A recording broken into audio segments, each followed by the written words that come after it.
Our weed of the week is Creeping Charlie. All right, now if you had Creeping Charlie out in a field situation and you can do a burn down, that's one thing. But many times you see Creeping Charlie even in the yards around people's houses. And when you're in a yard, using a Roundup, for example, as a great burn down option and a great Creeping Charlie control option, well, not many people want to do that to their yard because there's grass there that they would like to keep and they don't want to have to start all over. Now, we had it happen a few years back when my great uncle was alive. He was looking at his yard and he'd been fighting some Creeping Charlie, but not really hitting it very hard. And it just seemed to continue spreading in his yard. And he finally decided, I'm just going to spray Roundup and kill the whole thing and start over. I don't think his wife was too excited about him starting the yard all over, especially when they were well into their 80s, but he did it anyway, and it was effective at controlling Creeping Charlie. However, most people would like to not have to spray Roundup and kill the whole yard and start over. So if you'd like to do that, right now is the best time of year to start. Start in the fall. Creeping Charlie is thriving right now, and it's storing up nutrients for the future. So get out there in the fall with a good, strong rate of 2,4-D. I would suggest the maximum labeled rate. I like to use amine. Brian prefers to use ester. Either way should work just fine. Now's a good time of year because your flowers aren't blooming anymore. Your trees are starting to drop their leaves. It's fall. It's a good time to kill weeds and not have to worry as much about any off-target drift. We are still concerned. We want to be safe and everything, but now's a really good time to start. Then next spring, you're going to see some Creeping Charlie come back because 2,4-D is just not that systemic. It's not going to get all through that extensive root system and kill every plant. So you hit it again early spring, then you may have to hit it again once in the summer, then you're going to have to hit it again next fall,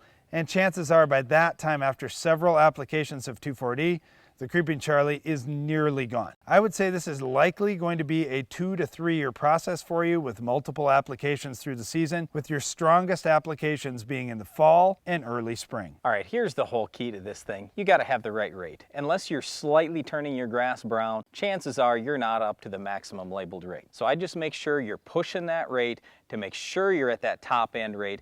Also, don't buy the watered down stuff, okay? Get the real stuff, mix it at a good strong rate, and don't use too much water. Here's one other quick tip for you. A lot of people will say, oh, go use Banvel or some dicamba and that'll work better. Yep, it will work better, but it's also way more dangerous for you. So if you're gonna have somebody apply it who's got all kinds of personal protective equipment on, or who's gonna do it with a sprayer on a tractor, that's a different deal, okay? But if you're hand spraying it yourself, no possible way I'm ever using Banvel or dicamba. It's way more dangerous for you.